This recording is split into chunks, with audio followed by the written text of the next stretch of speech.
Hey everyone, little पाठशाला में आप सभी का बहुत बहुत स्वागत है। तो आज हम कक्षा 8 भाषा भारती यानी 8 ग्रेड अभ्यास पुस्तिका का पार्ट 5 फिल करने वाले हैं। तो श्री मुफ्तानंद जी से मिलिए। आज हम इसका पूरा सॉल्यूशन करेंगे।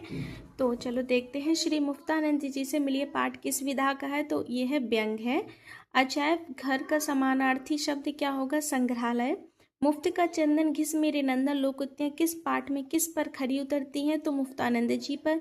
मुफ्त की चीज़ों का मजा किस स्वभाव के लोग ले पाते हैं? निसंकोची। मुफ्तानंद जी सबको अच्छी तरह परख कर अपना काम बना लेते हैं। रेखांकित शब्द के लिए उपयुक्त मुहावरा क्या होगा? तो नफ्स टटोलना। ओके, अब आ जाते हैं हम खाली स्थान पर। अखबार पढ़ना का हिंदी मानक शब्द समाचार पत्र से है।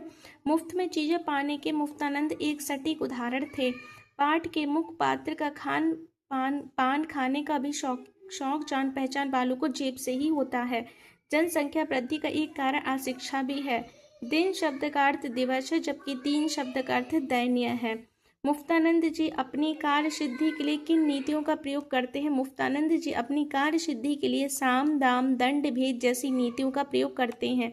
इहलोक किसे कहते हैं? इहलोक से तात्पर्य इस संसार या पृथ्वी से है जिसमें हम वर्तमान में रहते हैं। एक दिन सुबह ही मेरे घर पर पधारे, बोले भाई जरा कालिदास ग्रंथावली दे दो। इस वाक्य में उचित विराम चिन्हों का प्रयोग करके लिखिए। एक दिन सुबह ही मेरे घर पधारे, बोले भाई जरा कालिदास ग्रंथावली दे दो। मुफ्तानंद जी स्कूलों के प्रिंसिपलों और मैनेजरों के घर पर धरना क्यों देते हैं? ताकि वे अपने बच्चों की फीस माफ कर सकें।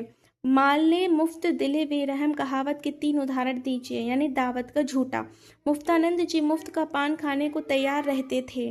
सेकंड है, लोग मुफ्त में अखबार पढ़ने में बेहद रुचि रखते हैं।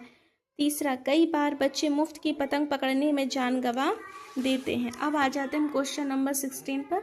समाचार पत्र पढ़ने से क्या लाभ है? तो समाचार पत्र पढ़ने के कई मुख्य लाभ हैं। विश्व भर से जुड़ना, लोकतंत्र की पहली, ज्ञान वृद्धि का साधन, मनोरंजन का साधन और वैवाहिक संबंध।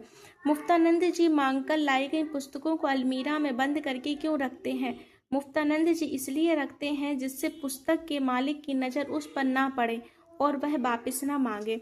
इहलोक को मुफ्त में सुधारकर मुफ्तानंद जी अब परलोक में भी मुक्त जीवन यापन करने की टोह में रहते। इस कथन से क्या आशय? तो मुफ्तानंद जी की धारणा है कि जब इस लोक में ईश्वर उन्हें हर इच्छा की पूर्ति मुफ्त में करवा सकता है, तो स्वर्ग की प्राप्ति भी ईश्वर मुफ्त में करा देंगे। प्रकृति ने आपको मुफ्त में कौन कौन सी चीज़ें दी हैं? आप अपना उपयोग कैसे करते हैं? जल, जो हमें पीने, नहाने, कपड़े धोने के काम आते हैं। वायु, श्वास लेने, वाहनों के टायर, प्रदूषण एवं ट्यूबों से भरने व निर्माण के लिए कई कारणों में उपयोग होती है। अग्नि, भोजन पकाने व कई प्रकार के निर्माण का। 4, सूर्य का प्रकाश एवं ताप, दिन में पूरे विश्व में सूर्य के प्रकाश और ताप देता है। आजकल सौर ऊर्जा से विद्युत उत्पादन भी हो रहा है। तो ये हो गया हमारा दीर्घ आंसर। अब जैसे यदि आप किसी व्यक्ति से कोई उपहार या मुफ्त में सेवा लेते हैं तो आप उस व्यक्ति से कैसे प्रभावित करते हैं, ये आपको अपने शब्दों में लिखना है। कि यदि आपको कोई गिफ्ट देता है तो आपको कैसा फील होता है, वो सारी चीज़ें आप अपने शब्दों में लिखिएगा। Thank you.